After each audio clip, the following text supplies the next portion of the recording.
जानकारी हो छत्तीसगढ़ी लोकगीत लोक संगीत देखे और सुने बर हमार चैनल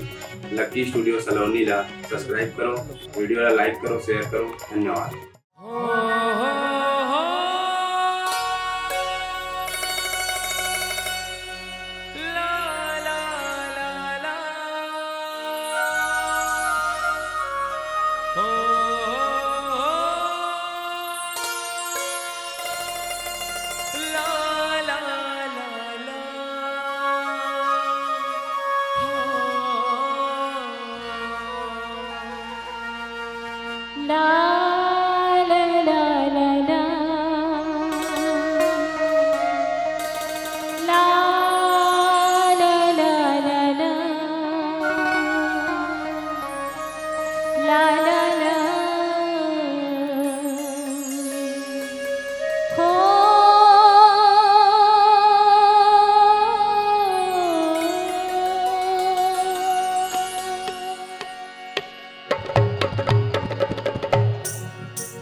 लिचे लिचे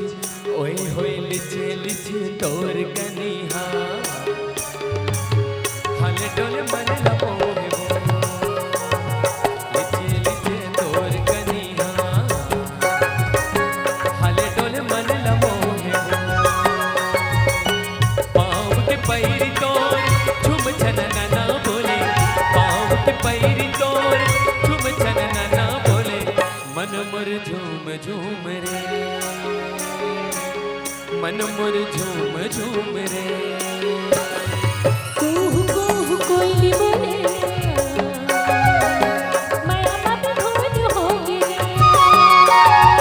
कुहू कुहू कोयली बोले माया बाप धूज होगी रे पाँव के पैरी मोर छुप छनना ना बोले पाँव के पैरी मोर छुप छनना ना बोले मन मोर झूम झूम रे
हरियर